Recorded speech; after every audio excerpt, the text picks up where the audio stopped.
Hello, everyone. Welcome to Black Kids in Outer Space.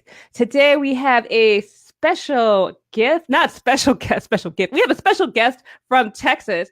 Seventh generation Texan Andrea Roberts is an assistant professor of urban planning, faculty fellow of the Center for Heritage Conservation, as well as the Institute for Sustainable Communities at Texas A&M University. She teaches planning, history, theory, critical place studies, preservation as social justice, and neighborhood revitalization. She is the founder of the Texas Freedom Colonies Project. Calling herself an activist scholar, she examines place, preservation, and planning within the African American communities through the lens of critical race theory, Black geographies, Black feminism, and performance theory. She holds a PhD in community and regional planning with a specialization in historic preservation and African diaspora studies from the University of Texas at Austin, an MA in government administration from University of Pennsylvania, and a BA in political science from Vassar. So welcome to the show. I mean, I have to say that, for me with you, I almost kind of wanted to stalk you because I was like, oh my God, I've never heard of these things that she's talking about. This is just like a wonderful, wonderful thing. So what I want to do is I just want to jump in and talk about why is Texas important to Black people? Why is Texas important to you? So my interest in Texas in particular is really ironic because having grown up in the suburbs of Houston, mostly being, very much a Texan, the first chance I had to get out, I was like, bye. I'm sure every place else, everywhere else is more interesting than Texas. And, without telling my whole life story, you basically did all those other places I lived. I found that even within my own family, that I had roots back to the origin of the state and the origin of the state of Texas. And so very much when we have this idea of what Texas means and what it's about, it's very much tied into settlerism and frontierism and subjugation of brown and Black people and borders and all of these things. And the reason why I think Texas is so interesting for Black people is, one, it was the gateway for so many of us to be brought into the country involuntarily through chattel slavery. But it was also one of the places where we accumulated the most land of all of the Black Belt states. And we're talking from here all the way over to the Carolinas. We possessed so much land in the state of Texas so soon after being emancipated in comparison to many other states. So it's a significant place in which we made our mark as African Americans. That's why I think it's important to us. One of the reasons. Well, that's actually something I had no idea at all. So that's really an interesting. I mean, I think that's the thing that's so wonderful about your studies and what you're doing is that you are letting people know things that I don't think are common knowledge. I mean, you being a Texan, you probably think, oh yeah, people know this, but they don't know. I don't know. I did not know that at all. Okay, and I read a lot. But okay, another thing, because I was going to say, what are some unique parts of, Texas seems like it's unique in regards to the South. I mean, other than what you stated, I mean, do you think Texas is kind of like this, oh, I guess it's the South, but kind of not, kind of on this edge of the West? Is it because of it came into the country later? Is it because of the strong Mexican American heritage within Texas? What do you think makes Texas a little different than other parts of the South? So there's a book that was recently released called Chocolate Cities, a wonderful, wonderful book, which talks about this idea of there being multiple Souths, that wherever there is an African American, there is a South. Mm-hmm. So in the book, these are two sociologists who wrote the book, they call Texas part of West South. And so Texas is very much Southern in that if you look at population, slave-holding counties in 1850, if you were to look at a map and you had it with quantiles that showed concentrations of African-American population of enslaved peoples in 1850, 1860, 1870, you would see that from the center of the state over to the east, to the Louisiana border, was almost completely Black. Mm-hmm. So we've had a footprint on the entire eastern half of the state for a substantial amount of time. Other parts of the state as well, but significantly that half, because it's very fertile. There were a Mm-hmm. lot of waterways, and there was a lot of cotton harvesting and growth. So in that way, you're run-of-the-mill southern state. Mm-hmm. Strong Confederacy, very, very strong. A lot of the romanticism we have around the Alamo and our independence really covers up the veneer of our love affair with slavery and Mm-hmm. commitment to slavery. So in that way, we are Southern, Mm-hmm. but we're also in two different time zones. We have a desert, we have the ocean, we have so many different, um, I guess, land formations, landscapes, rather, right? And so when we have the South and we talk about a place like Georgia, we say, okay, well, there's mountains over here, and then there's the coast. When you talk about Texas, you've got so many different regions, so many variety of land uses that I think there are people who have this idea of Texas that they associate with Austin, and they Mm-hmm. think, oh, well, it's Western and it's free and kind of quirky and somewhat like a satellite of LA in Mm-hmm. modern terms. And then you think of a place like Houston, and you get from Houston to Louisiana border in 3.5 hours. You basically you throw a stone and you're in Louisiana. Mm-hmm. And you can feel that when you're in Houston. And you can feel that in the food that's served and the sayings and the language. There's a different accent every hour and a half Mm-hmm. that you drive in Texas. When I did my research in East Texas, I would talk to people and have to ask them twice, what are you saying? And I'm a Texan. Why Yeah. is that? Because there's so many different dialects. So we're a state that really possesses rather a lot of different regions and Mm-hmm. with a lot of distinct personalities and mixtures of cultures and industries. So I think that's why people say, okay, well, Texas, that's something else. Mm-hmm. Mm-hmm. Yeah, I know. That's, I mean, it is, but it is the South in regard. I'm going to Okay, ask you about East Texas a little bit later because sure. I have questions about that. All right. So, what is Black geographies? It's kind of like we're going to talk about what's Oh, Black gosh. geographies and Yeah. Whew.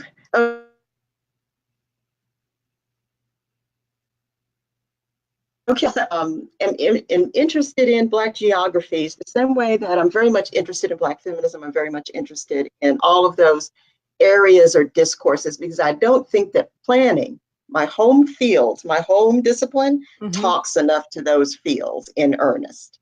So there's not the sustained necessary dialogue between planning and Black geographies. In Black geographies, we're talking very much about the way African Americans conceive of, defined, use, and think about space and land, and hmm the way that we interpret our own relationship to space and land, regardless and aside from sort of mainstream or white determinations about what makes a place a place. hmm So Black geographies is really a giant field within cultural and social geography hmm which looks at the human relationship to space more than it just says, okay, well, we're only interested in buildings or we're only interested in the historical nature of the space. No, Black geographies is interested in the history and the use of land.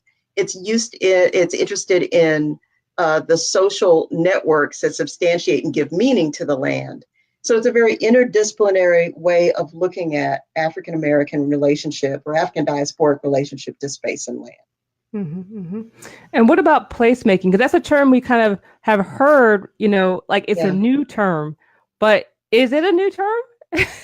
So uh, the origin of placemaking, people in my field of urban planning, and I say that in terms of urban planning as an academic discipline, think of placemaking as being something that's very new.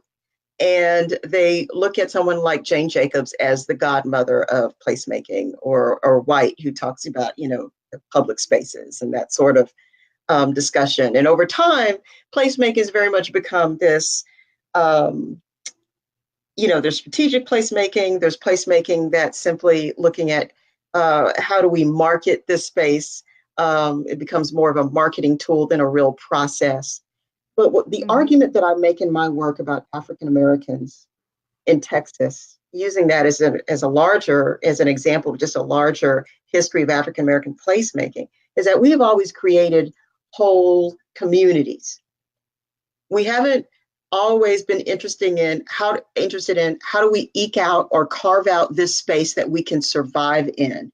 We have been people who have the capacity and have exercised the capacity to say, not only I'm going to pick or select this space, but I'm going to divine every aspect of what makes a community here. I'm going to envision and realize a church, a school, a gathering space, a holy space, whether it be a brush arbor under trees in the woods or an actual church. But I will be able to, as an African American, I have the ability to create an entire place. And so, yes, this idea or this concept of placemaking, I argue, is very, very old. The only thing that is new is the terminology attached to it and the, I think, wrong use of the term very much to mean, okay, this is a process that we missionaries are going to come in to a community and help them figure out how to make sense of the good stuff they have, and through this pluralistic process, make this new place. And it's sort of this tabula rasa understanding of placemaking that dominates. I have a lot of friends that are in placemaking that don't do that. So I don't like to make sweeping generalizations. But in terms of what we teach in planning programs, what our textbooks tell us, and the common conversations about placemaking in planning departments, it can very often be a very tabula rasa process. So I'm here to reclaim our own ideas around what placemaking is through my work. Well, thank you for that definition. What I want to know is what is Freedom Colonies? Can you, because that's kind of like your project. That's what you do. The Freedom Black Texas Project Colonies. So here's the interesting thing. We have a lot of names for what we call Black communities, right? We use a lot of terms. Some people say that Black neighborhood, that ghetto, that enclave, that settlement. If you're in Oklahoma, that all Black town. There's an association of historic Black towns and settlements. What I look at through my work, and it's really rooted in this idea of where and how have African Americans created self-determined free community? That's the interest of my work. So I use the story of African American free communities in Texas as an example of how we can begin to think about ourselves as people who have a history of planning and placemaking, right? And so Freedom Colonies is a terminology used first by Thad Sitton, who's a historian and ethnographer in Texas. And he wrote a book called Freedom Colonies, Independent Black Texans in the Time of Jim Crow. He wrote that book in 2003, which is really sort of a giant historiography of everything that he can find, every dissertation or thesis that he could find where people were talking about Black communities in Texas, along with a case study about a particular Black community. So it's very much a history book, kind of a survey of him trying to make the argument and get people to see that there are these Black communities that we haven't been paying attention to. So that book was published in 2003, and not very many people paid attention to it, at least not as many as Thad Sitton wanted to pay attention to it. And Thad and I talk periodically, and I always ask him, I said, Thad, if there's anything you wanted people to know from, your book and the beginning list of settlements you had in the back by county. And he said, oh gosh, don't look at that list. It needs to be verified and it's a mess. And I don't know. I mean, some of it I got from here and there, and I just tried to cobble it together. I was like, yes, but you produced something. And he said, I want people to know how many there are. And I said, why? He's like, there's so many. And people have a certain way of talking about free Black space. Basically, we don't. We just say, look, there's a concentration of census dots on a page, which tells me there's a lot of Black people right there because the census is telling me that all those dots are there. So I know that's the Black place. And so what freedom colonies, that concept tells us or forces us to do is to, number one, look at the origins of places that may not exist anymore, ask questions about why those communities don't exist anymore, and then look at why people are still attached to or cultivate or preserve those spaces. That is, how do they still seek out freedom, try to reproduce freedom and self-determination in these places and through preservation of these places? So what are freedom colonies? They are places founded originally between 1865 and maybe all the way through the 1920s toward the end of the Great Depression, or the beginning of the Great Depression, rather. So we have this period of time of the Reconstruction era, we have the Nadir, we have the Progressive era, we have the Gilded Age, and then we have the Depression. And throughout this entire period, African Americans gathered together and accumulated land in various ways in various spaces, in places that are now urban, suburban, rural, exurban. We cover every transect. We've been everywhere. We've created these communities everywhere.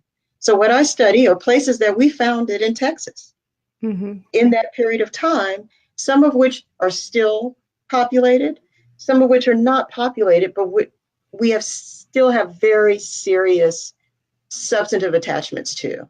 And I study the nature of those attachments, how people remain attached, and what they do with that sense of attachment. What is that commitment? What does that cause them to commit to in respect to that particular community and other Black people? Why do you think the narrative that we went from to the north, or we became sharecroppers, and this kind of whole, like, we had land and we worked the land, why do you think that was lost? So I think a few things are happening, or happened rather. So there's the nature of the loss. So African Americans attained land in Texas primarily through adverse possession, which simply means they squatted. A lot of whites squatted too, but we were able to make use of land, and then we attempted to go to the courthouse and register it in the record so we could say, this is mine, right? So we didn't get the pick of the good land, we got bottom land for one. Bottom land meaning places prone to flooding. And we were not able to participate in all of those waves of the Homestead Act that we had in Texas. We had a Homestead Act, and we were barred by the Black codes by law from participating. So we had trouble getting the land. If we went to the courthouse and tried to register it, that was dangerous. Because then white people would know that you were a Black person with a lot of land. And believe it or not, after the Civil War, they still held a little bit of a grudge. Yeah. So it was dangerous. I had an ancestor, Tom Taylor. He had hundreds of head of cattle in East Bernard, Texas, in Fort Bend County. And he was run out of town. There's now a street named after him. But it was dangerous to accumulate this capital. So one, a lot of people couldn't register it. So if it was never in the public record, and this was a place that was never officially plotted on a map, and people have memories of having to face violence in order to hold on to or be attached to the land, a lot of people don't want to remember that. A lot of people take those stories, put them in a lockbox, and they make these heroic treks into large cities, or they move a little closer towards a city and set up shop and start over. So there was not a lot of people weren't anxious to look back, for one, because it was a very difficult, painful, violent dispossession of Black people from their land and from these free places. And so we became much more attached to how do we move ourselves away from rural agricultural life, because that's too close to either that violent past, that memory of violence and threat, or of subservience through sharecropping. We don't want to be associated with that. We want to be associated with upward mobility, and we want to assimilate. And we want economic opportunity for our kids. You know, we want to be where the opportunity is. And so having connected that life with danger and a lack of opportunity, especially when faced with the depression, the boll weevil coming in and eating up all the, cotton crops and make it impossible to make a living for so many people. Holding on to the land was difficult. They didn't pass down there were missing gaps there of people not passing down how to make use of farmland, how to find new uses of it. That was gone for so many communities, for so many families. And so that's the grand disconnect. That's why people forgot. That's why people left. I'm hoping I answered your question. No. You definitely answered my question. I mean, I think the thing is that, when I would get bits and pieces from my family who were from the South, it was like I couldn't get information. Like people, it's like, we moved on. We're not talking about that anymore. It's done. And I mean, I literally didn't even go to the South until I was almost an adult. I've never even, so it was very kind of, because I could tell it was very painful for some people. So I understand exactly what you're saying and why people probably just kind of buried it. Like I said, I would just get bits and pieces and I would make my own story from that. Yeah. Because stories are all we have left. Yeah, that's all you have. So you're just like, well, that would be a cool story. Let me add this onto it. But going away from, how about the Texas Freedom Colonies Atlas? Is this kind of part of that project, like you being able to kind of, somebody said something here, said, thank you for giving us this information, Peter Wood. So, yeah. So people are watching. But what is the Texas Freedom Colonies Atlas? Is that like what you're trying to do, like trying to label it, or? So I want to give you context for the Atlas. Okay. So I'm the founder of the Texas Freedom Colonies Project, and that grew out of my doctoral research. And it's a project because once I develop these relationships, the nature of the way I do research, I develop relationship and I co-create knowledge. I don't just extract. And so I began to grow in myself a real commitment to not just these specific communities I was studying, but to the sense that I was put here to make this history and these communities visible. And in the course of talking to people and learning about what people were doing to keep the communities alive now, I learned about what they needed. I learned about actually what they were able to do for themselves that we planners can learn from, the innovations that were happening on the ground, how people were doing a lot with very little. And then there was this thing sticking out like a sore thumb. And that was the fact that unless you were talking about Houston or Dallas, and you could rattle off, oh, you're talking about Black communities. Well, we're in Houston. Aren't we talking about Third Ward and Fourth Ward and Acres Home? And these are significant, wonderful African-American enclaves. But we had a very limited story that did not include being able to look on a map and point out anything other than a planning document of neighborhoods that people said were historically Black. And why does that matter? It's not just a matter of memorialization. The vision for the Atlas is that we have a space in which we can begin to piece together our connections to people that still live in these places, to our own land that we might own or don't know we own, to assets, to electoral politics in these communities where we still have a stake and a claim. So that when people say, I'm going to go cover and talk to people about politics, and if I want to cover all the Black folks, I'll just go to the big cities.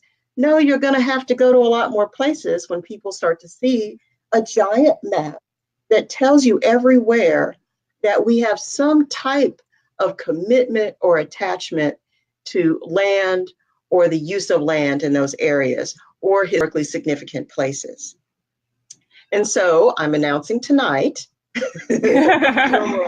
I'm announcing that over the course of the summer, working in partnership with my research team, that we have begun a pilot mapping tool, an online tool that we will make available tomorrow morning.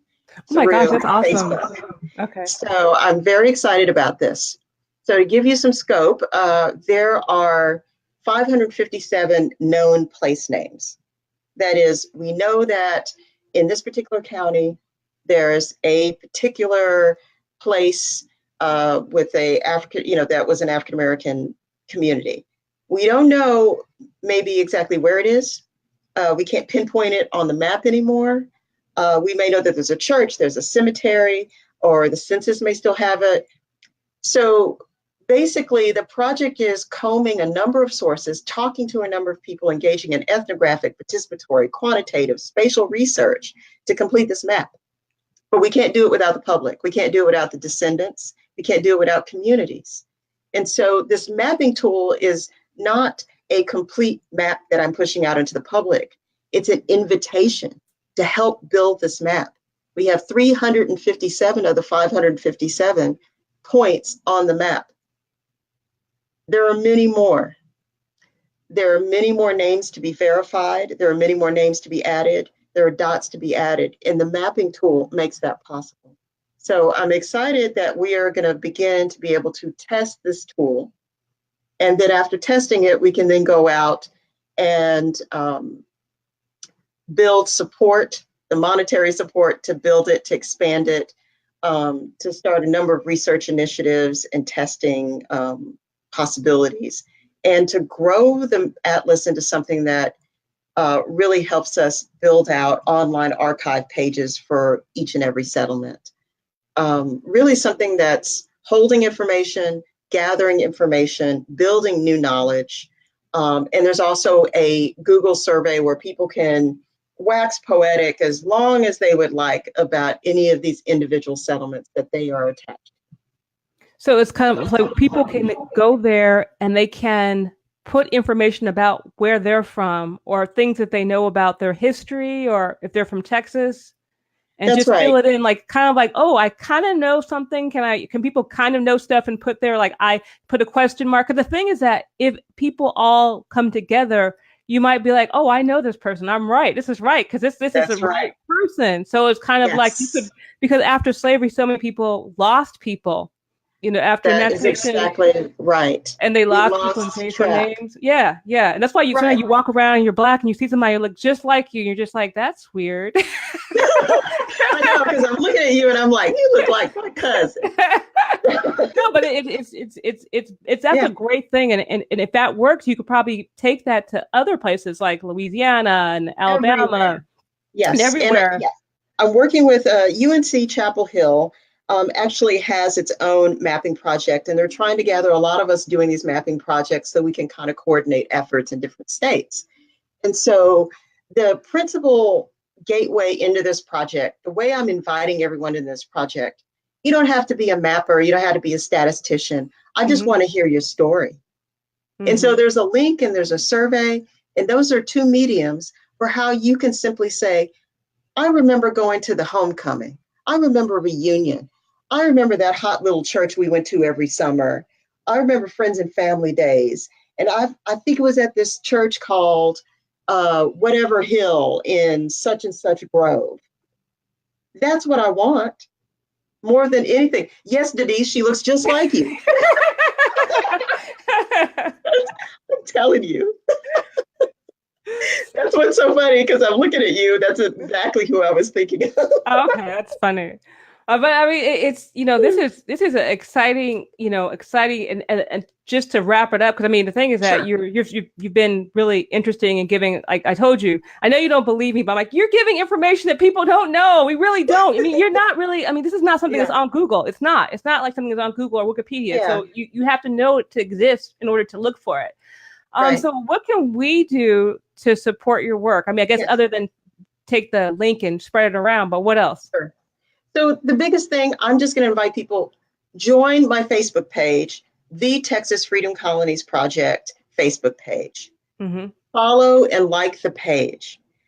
If you go there, there'll be a link that'll take you to a website, which will take you into this portal, which will get you ready to use the site so you can feel comfortable. Give you directions on where to click, where to go, where to look around. Very user-friendly, but I just want people to check it out. So come to my Facebook page and we'll navigate you to the survey and to the map, and ask questions. I don't take orders for reports like, hey, what's in this county? You're going to have to share because we're learning from you. Okay. We're learning from everyone. So come to my Facebook page. Okay, right now I'm putting up your Twitter hashtag, not Twitter, your Twitter account. So they can also go to that, and then you'll put the link there also. Yes, I'll put the Facebook link there, and I will put the actual link to the tool there. You will be able to access the tool tomorrow morning. So I'll just announcing tonight, and then tomorrow morning, people will be able to follow through on links, the live links. And it's called the Texas Freedom Colonies Project. Texas. I'm just putting that on the screen a little bit so people can see. There it is. There you go. You can see it, Texas Freedom Colonies Project. That way people can go to it, but they'll be able to find you anyway. Everybody will be able to find you. You'll be fine.